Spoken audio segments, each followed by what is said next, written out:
in 2015, I met vlogger Nabiilabee while filming the documentary High Street Hijabis. Nabila helped me to explore what modest fashion means for young Muslim women who want to express their style but also adhere to their religious requirements. 2 years on and we're back together. The first documentary we made was something of a journey of discovery for me. It brought up many questions such as why the high street wasn't catering for young Muslim women looking to dress modestly, how young women were combining modest clothing with cutting-edge fashion, what Islam says on the subject, and why this didn't always meet everybody's approval. But in 2017, especially in America, the issues surrounding Muslim identity have come sharply into focus. This is our journey into modest fashion in the post-Trump United States.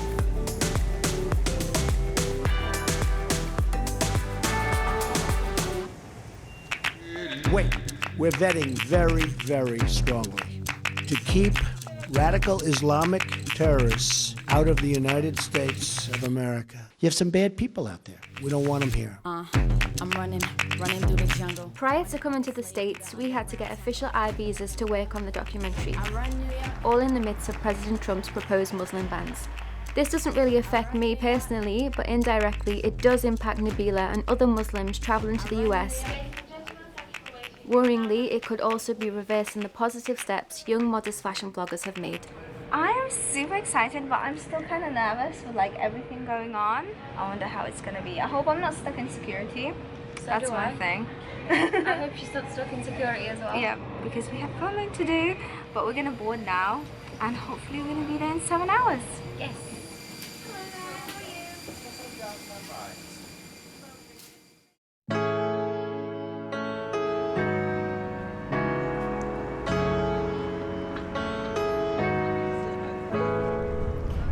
Funny that we actually had more issues on the British side than what we did in America. It was so weird because I thought it'd be the other way around. Me too. I thought we'll get through England, it'll be fine, then come to America and it's going to be so much issues. But I actually got stopped and searched in England and then came to America and it was fine. They just let me through. I felt so bad, like, because it's that situation where then everyone starts looking, or why is she being pulled to the side when you have done nothing wrong, but then all of a sudden you feel like you've done something terrible because the authorities are like questioning you. You just stood there by yourself. I was like, this is awful. I just really want to get a feel for what the people on the ground are really feeling, because in England we're bombarded with the news and then we see people protesting. Yeah, and whether it's really affecting everyday people, because it's all about politicians, but are people actually getting affected?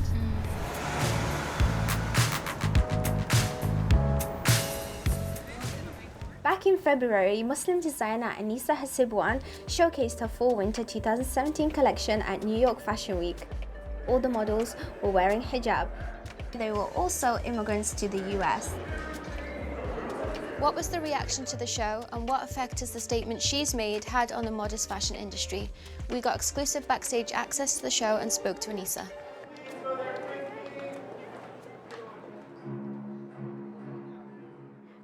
Rasanya deg-degan, nervous, tapi excited banget karena ini pengalaman yang kedua di tengah situasi politik sekarang, tetapi itu semua hilang ketika melihat reaksi penonton yang sangat positif.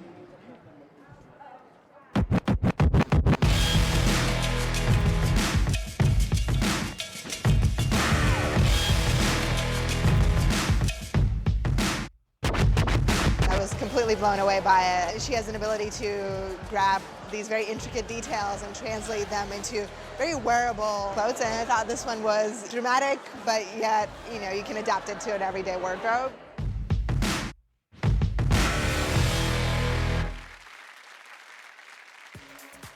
Menjadi highlight atau viral nggak kebayang sama sekali, tapi ya aku bersyukur karena setidaknya modest fashion itu bisa diterima di kalangan warga negara New York, bahkan mungkin bisa di seluruh dunia. Pasti senang banget. New York Fashion Week has been very political. A lot of designers have been making statements that have been very pointed but very classy and subtle at the same time. I think it's a beautiful statement in general, especially at the moment with all the things happening. And I think it's beautiful also, and it's important also in the fashion industry to use that platform also to make a statement, to bring awareness and consciousness also about, you know, beauty stereotype also, you know, to change that up a little bit.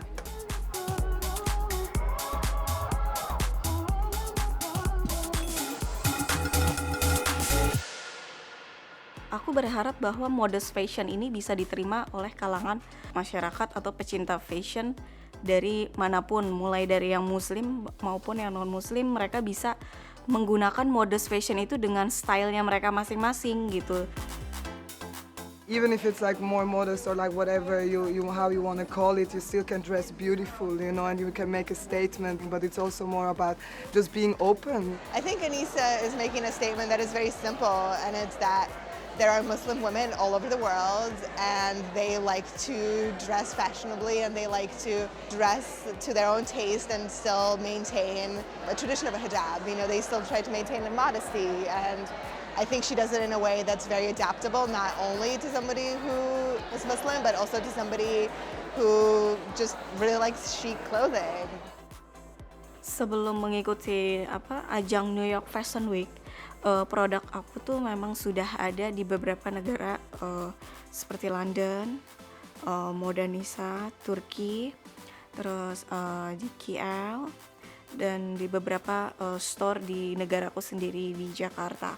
Tetapi after dari mengikuti event New York Fashion Week itu mempengaruhi yang sangat besar sekali, mulai dari beberapa permintaan untuk memasuki department store atau butik di beberapa negara, dan itu sangat sangat berpengaruh buatku untuk mengikuti ajang itu.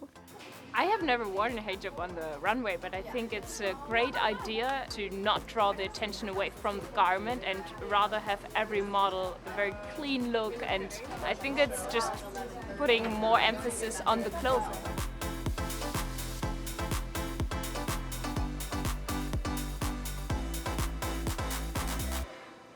Kenapa aku memilih imigran model?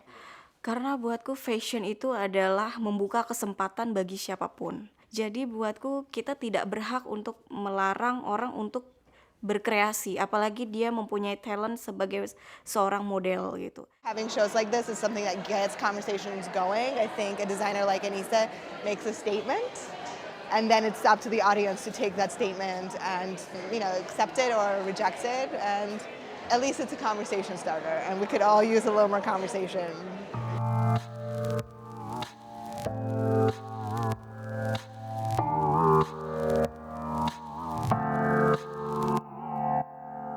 With modest fashion growing as an industry, others here in America are seeking to push it forward. One of those is Nicola, who runs Under Wraps, the first ever Muslim and modest female modeling agency in the US. I did a lot of research before I launched the agency in the secular world, because that's really where I wanted to push the models into the mainstream industry, and not just to be with Muslim designers or anything like that. It was just to show how beautiful modest fashion can be.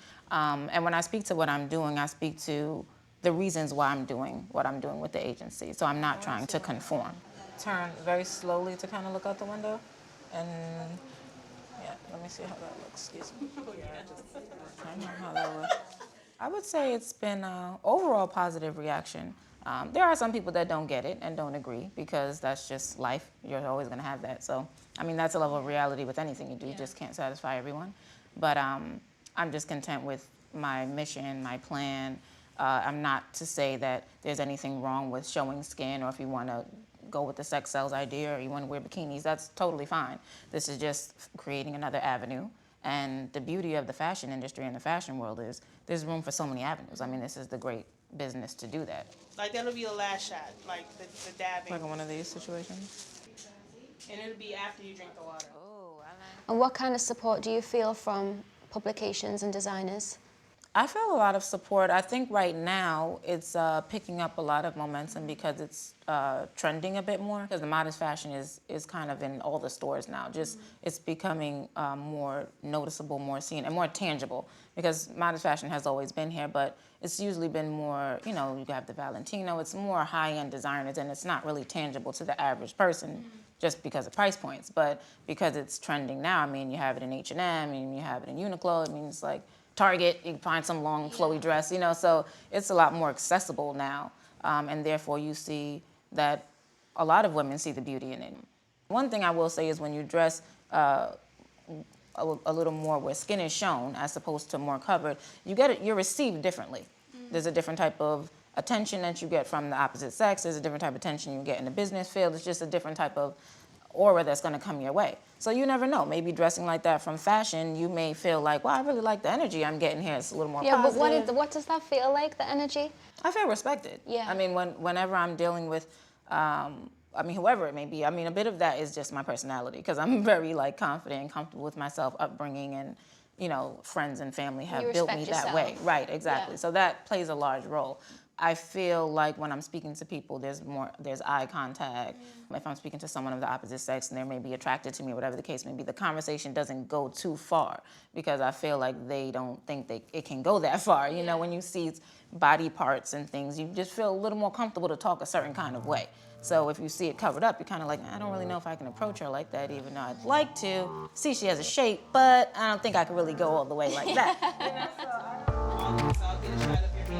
As far as being Muslim women, we want people to see the beauty in modesty. So if you see it and you think you like it and you want to copy it, I mean, I'm all for it. One of the under wraps messages of yours is infusion of inclusion. Do you feel like America is following that ethos right now? I think that it's gradually getting there because I remember when modest fashion wasn't the term, it wasn't associated with just Muslims, and now it's kind of becoming this kind of new Muslim, you know, thing going on when it's just modest fashion. It's not Muslim fashion, it's not Islamic fashion, it's just modest.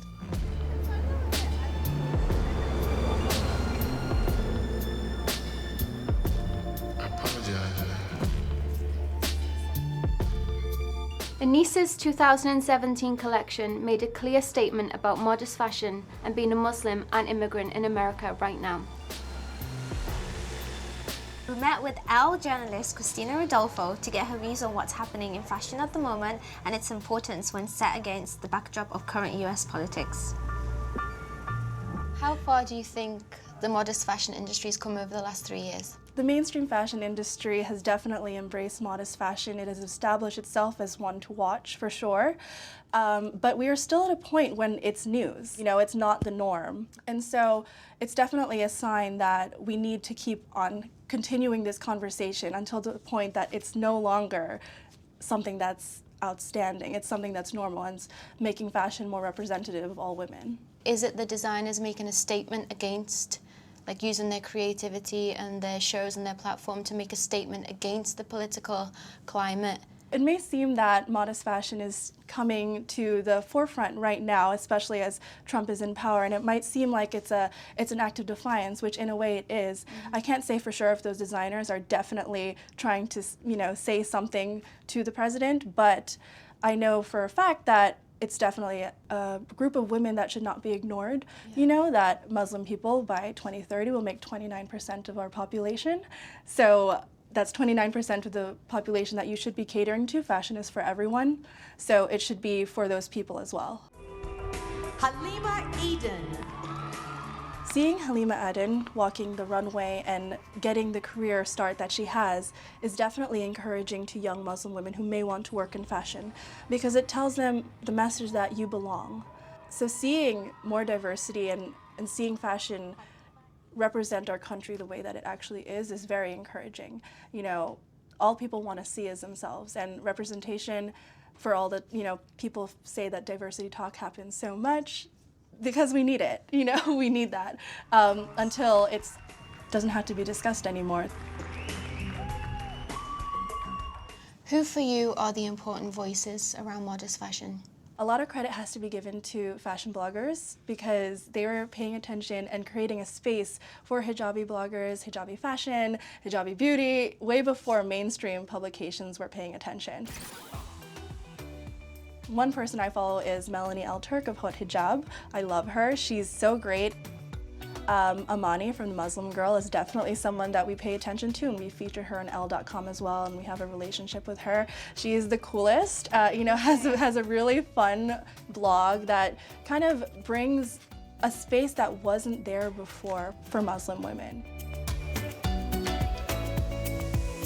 Amani has grown her site since starting it at 17 years old, and it now receives over 100 million hits a year. Campaigner, tech entrepreneur, author, this young woman is vocal about all issues that concern young Muslim women, and we're about to meet her. Hi, Nicola. You were at Anissa's New York Fashion Week show in February, and all of the models were in hijab, and they were all immigrants. So how significant was that for you? I thought it was really cool to see that because it's not an image that you typically see. I instantly just flashed back to my first New York Fashion Week. It was when I was in college, maybe 3 years ago. And when I was there, I remember meeting someone from Wilhelmina Models. I thought it was so cool. I'm like getting an insider's view on the industry and everything. And I asked him, do you think that there is hope that one day we're gonna see modest fashion represented on these runways? And he immediately said, absolutely not. Modest fashion is really about equipping women with the choice to reveal as little or as much as they want with their clothing, just to have the autonomy about how they choose to express their bodies. In the past, a lot of women have been really limited in the way that they choose to dress. With fashion especially, I can tell you how much difficulty I experienced when I first started wearing a headscarf, when I made the commitment to start dressing in hijab. And I could rarely find clothes that covered my body. And especially for a teenage girl, when I started wearing it, you're already dealing with so many body image issues and, like fashion, style. You're really trying to navigate your identity. You want options for how to express yourself. And I remember just always feeling so awkward trying to make things, fit with my headscarf. And now I think it's beautiful that there are a lot more options out there. So Muslim Girl has become hugely successful. What inspired you to start? It was less about being inspired to start and more being pissed off enough to start, right? I think that for me, I was 17 years old. I was really frustrated by this misrepresentation of Muslim women that I had been experiencing my entire life. 9/11 happened when I was 9 years old. So I grew up through a lot of this Islamophobic misrepresentation of Muslims, and just seeing people talking about Muslim women and what we believe in, what we stand for, but it was never Muslim women doing the talking. And so, yeah, we did what any typical millennial would do. We went online and we created our own space. Can fashion and voices like yours help change attitudes?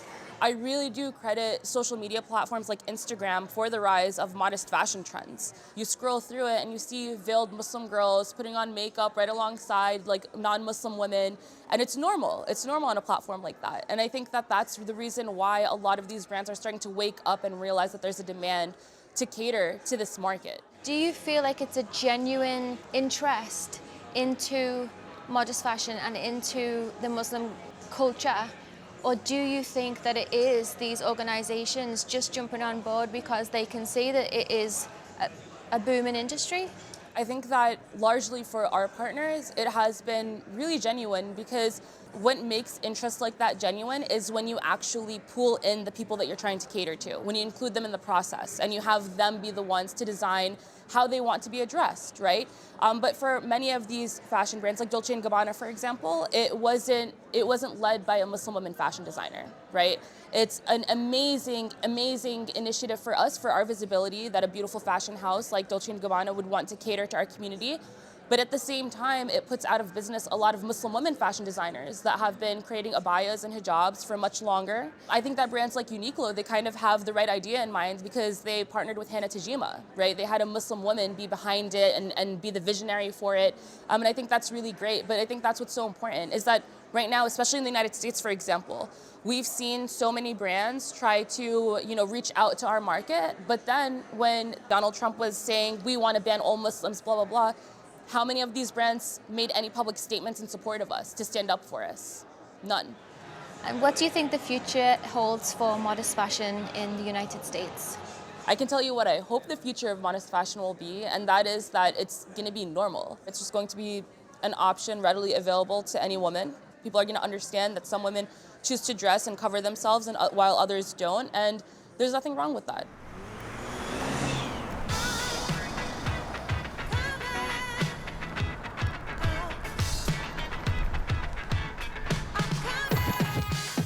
As a vlogger and YouTuber myself, I want to find out what all these changes mean for my US peers here in New York. Have recent events spurred them on to be more outspoken about modest fashion?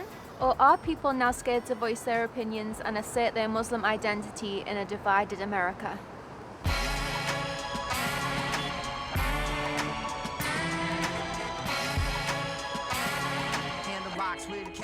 Mariana, what for you has been the effect of Donald Trump? We have a leader in our country that is not very aware of our country's history, first of all, and also the laws of our country. So it's creating turbulence between its citizens and him. When he was saying such horrible things, you know, not just about Muslims, just about people in general, and he won, it showed that half the country, even more than half the country, was okay with this, and they also believed it.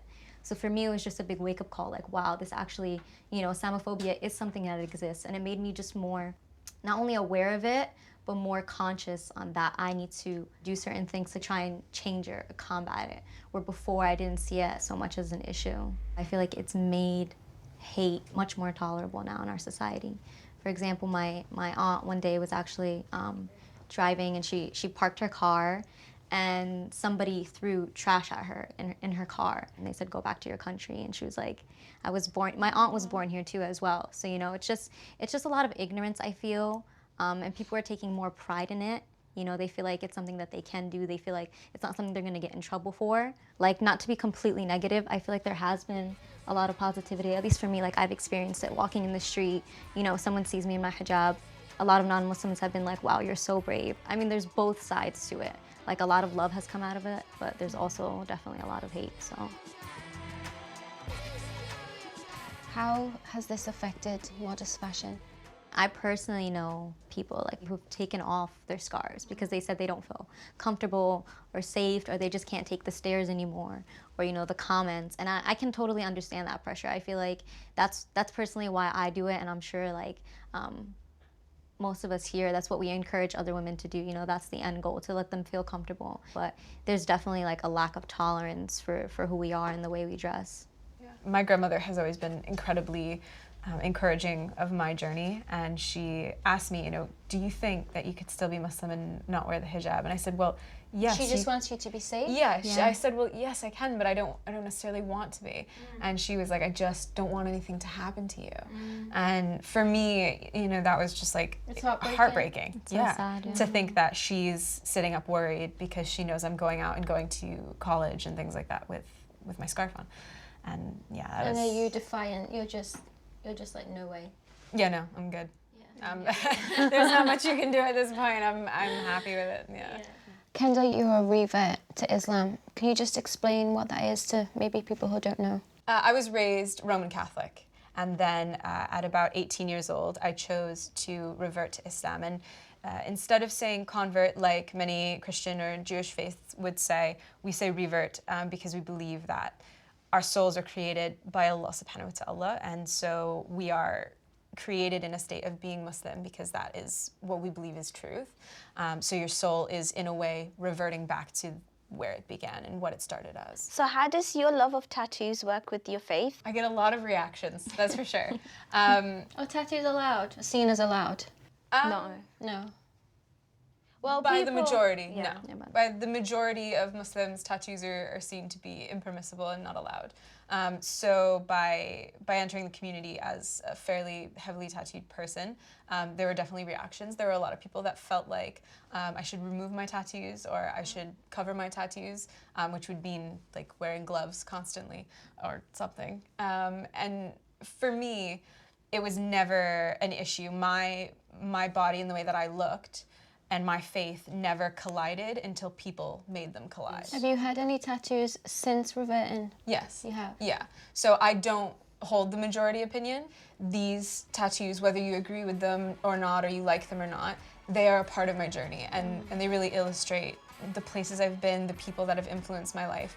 And regardless of if I choose to stop getting them or continue, they're constant reminders of how I got here. If I didn't go through those experiences, I never would have become Muslim. Can an industry like modest fashion help change viewpoints and opinions? I think definitely, because I think it shows that we're really not oppressed, actually. We're very self-empowered and we're very confident in who we are. And there are ways to make it, you know, beautiful and trendy, so to speak. Even in Nisa's show, you know, everything was very bedazzled and there was glitter everywhere, and it was very, very beautiful, very stunning and very eye-catching.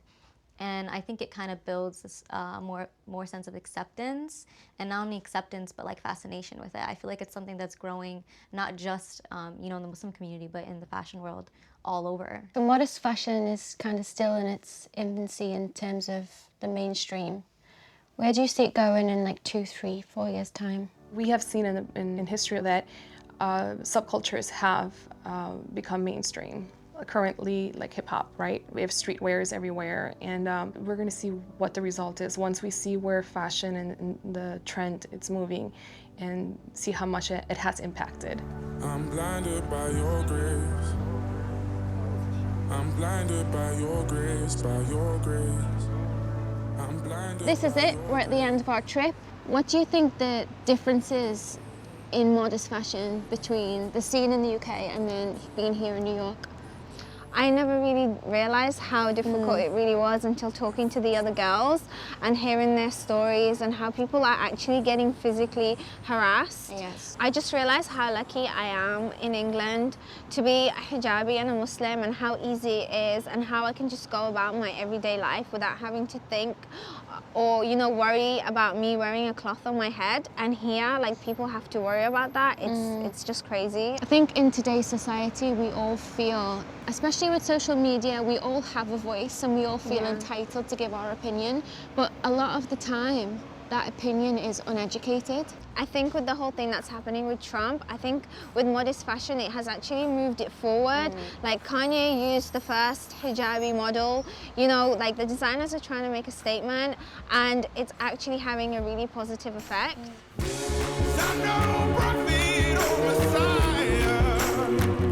Women of all faiths or no faith are realizing that they have another option out there, and I think that that's going to expand the industry for all of us.